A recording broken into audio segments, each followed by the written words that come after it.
Bueno chicos, seguimos con anticoagulantes. Vamos a ver, quiero hacer la diferencia entre los trombolíticos, son fármacos que lisan los trombos ya formados.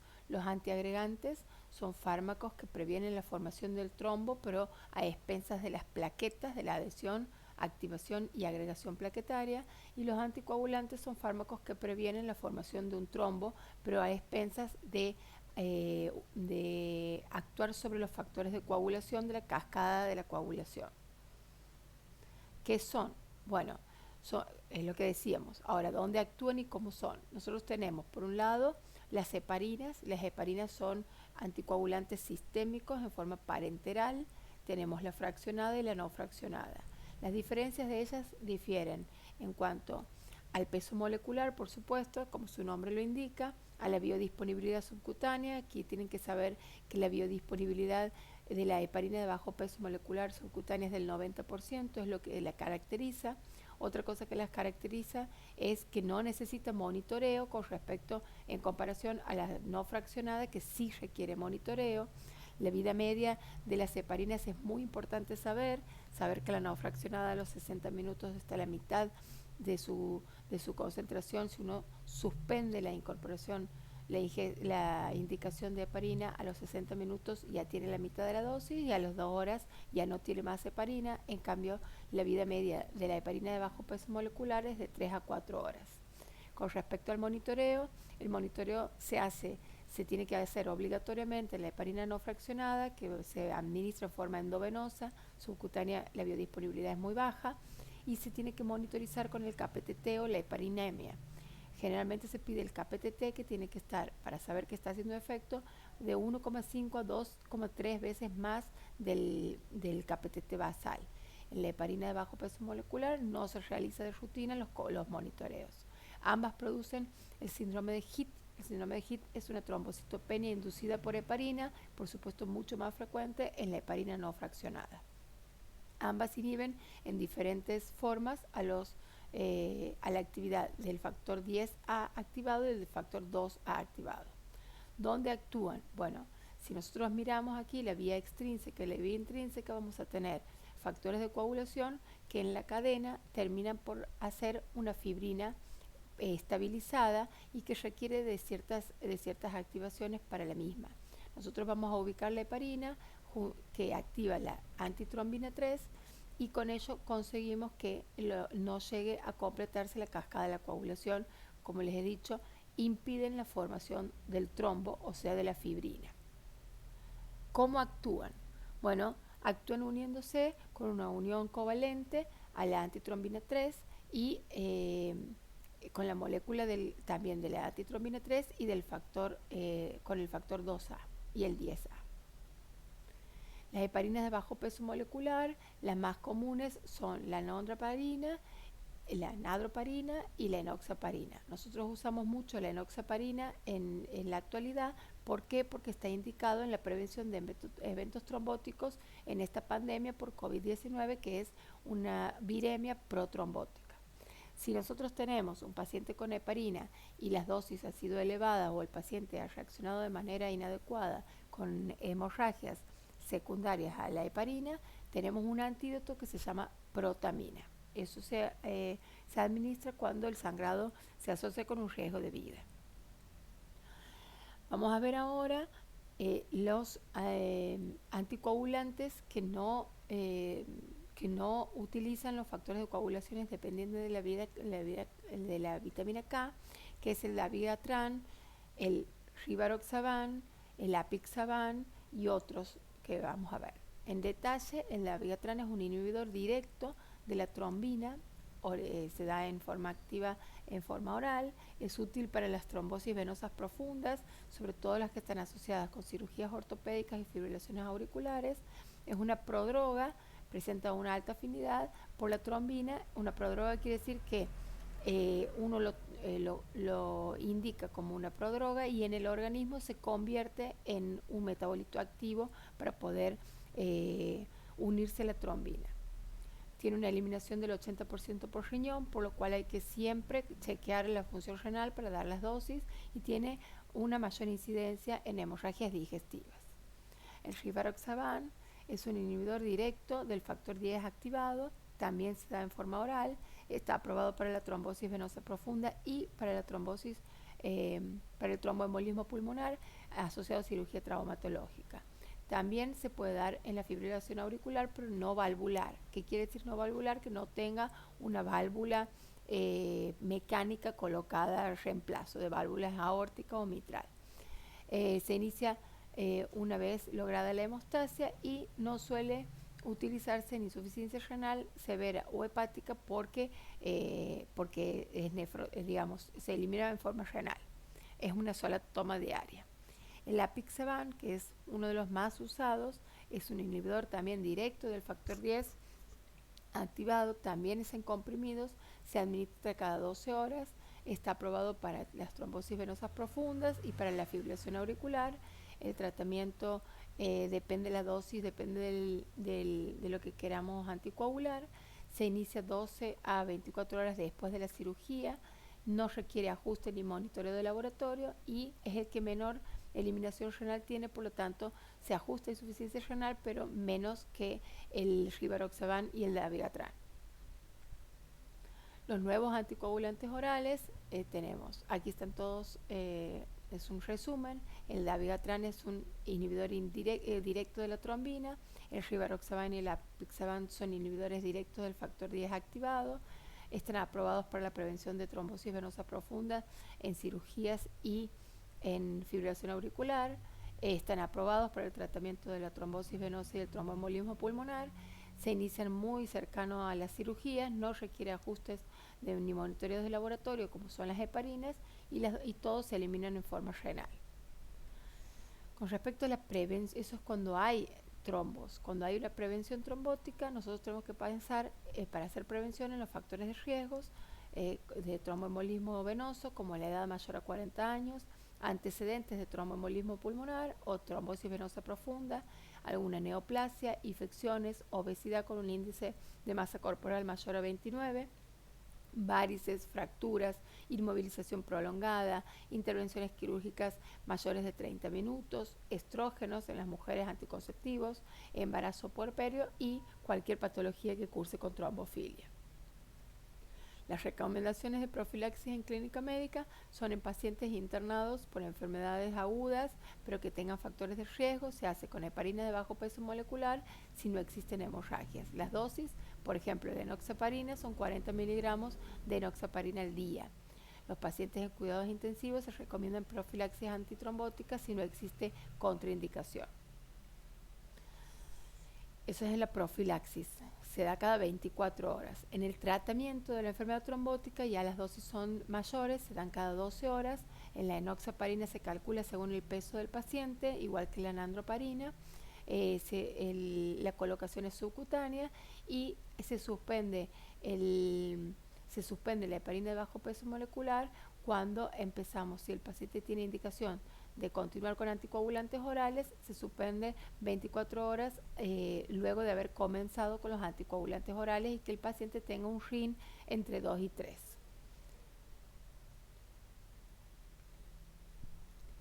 Para anticoagular, nosotros tenemos que ver, para un paciente que llega por guardia con un tromboembolismo pulmonar o una trombosis venosa profunda confirmado, tenemos que pensar en la heparina no fraccionada.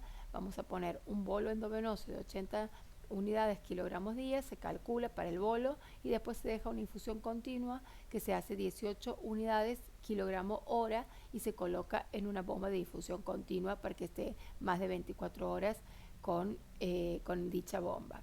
El objetivo, como hemos dicho antes, es obtener un KPTT de 1,5 a 2,3 del basal dentro de las 24 horas. El inicio simultáneo con anticoagulantes orales es lo más recomendable para poder suspender una vez logrado el RIN de 2 a 3, que es un rango internacional normatizado para la anticoagulación.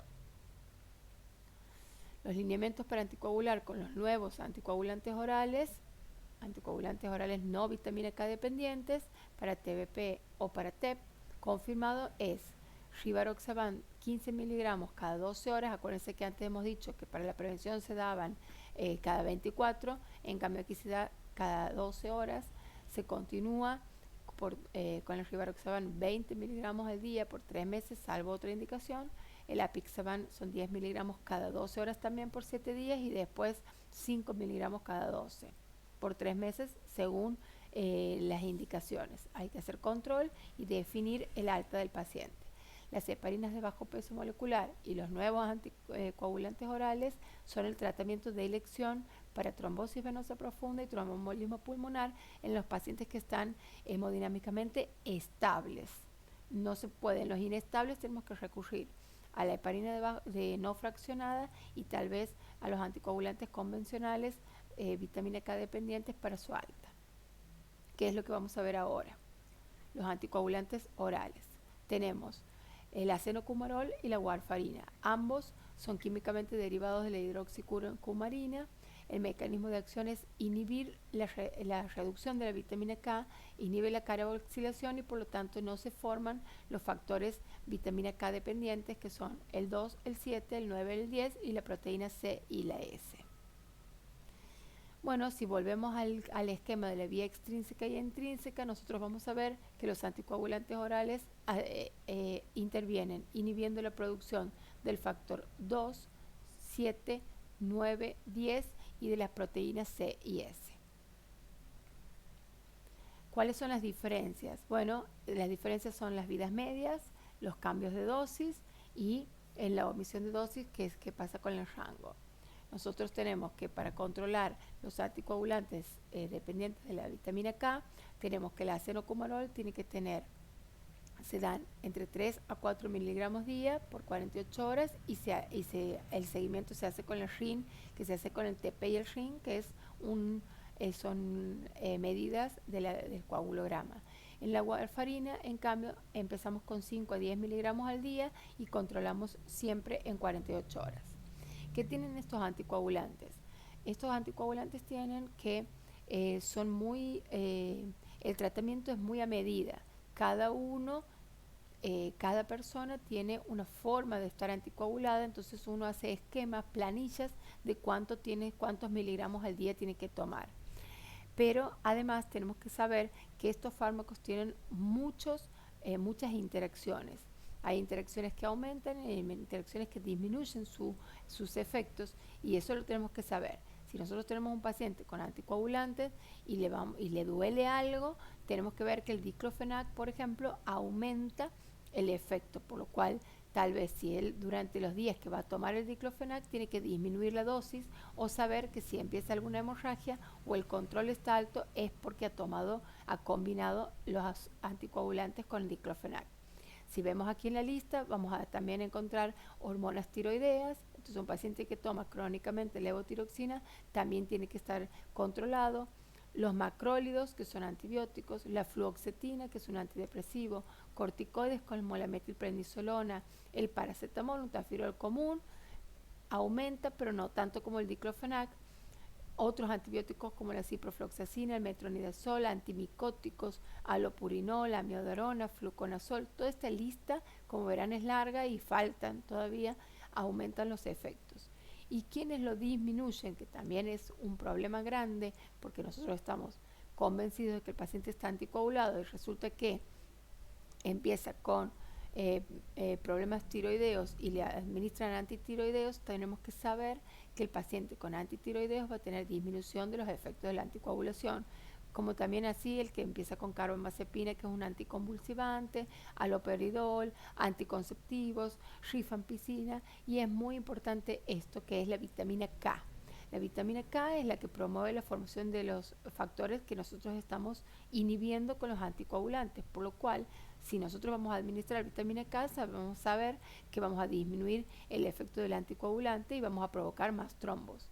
Y como hemos dicho al principio, hay la fitomenadiona, es la vitamina K que se encuentra en ciertos alimentos. Entonces, a estos pacientes que están con anticoagulación oral, tenemos que decirles que hay ciertas verduras verdes que tienen alto contenido en vitamina K que no pueden consumir cuando están bajo el tratamiento con anticoagulantes orales. Así que en cuanto nosotros prescribimos warfarina o Sintrom o acenocumarol, tenemos que decirle que no tienen que consumir verduras verdes, verduras tipo coles, como el brócoli o como otras verduras que tienen alto contenido en vitamina K. Las indicaciones, bueno, para completar el tiempo de anticoagulación luego de la heparina, está indicado para trombosis venosa profunda y para tromboembolismo pulmonar. Se hace también como previsión antitrombótica en el reemplazo valvular, o sea, cada vez que el paciente tiene que, cuando lo operan y le ponen una válvula mecánica, nosotros mecánica, no biológica, hacemos indicaciones de anticoagulación oral, y para la fibrilación auricular, que es un estado protrombótico que nos hace trombos en la aurícula o en ventrículo y provoca después, para evitar los posibles ACV o la embolia cardíaca. ¿En qué están contraindicados? Obviamente en pacientes con diátesis hemorrágicas, hemorragias agudas o hipertensión grave. Imagínense si tenemos un paciente con hipertensión no controlada y tenemos el paciente anticoagulado, el riesgo de ACV hemorrágico es muy grande. Las heparinas dan alergia. Hay pacientes que tienen úlceras gastroduodenales sangrantes que en cuanto uno pone anticoagulantes orales hacen hemorragias digestivas masivas. ¿Cuáles son las ventajas? Las ventajas son las vías de administración con respecto a las heparinas, que es por vía oral, son más baratos, no necesitan tanto control como las heparinas, los efectos secundarios son casi los mismos. El antídoto es la vitamina K, vendría a ser, pero en realidad nosotros lo que hacemos es suspender los anticoagulantes orales cuando hay hemorragias. Hay que tener en cuenta mucho las comorbilidades como insuficiencia renal crónica, obesidad, insuficiencia hepática, alcoholismo.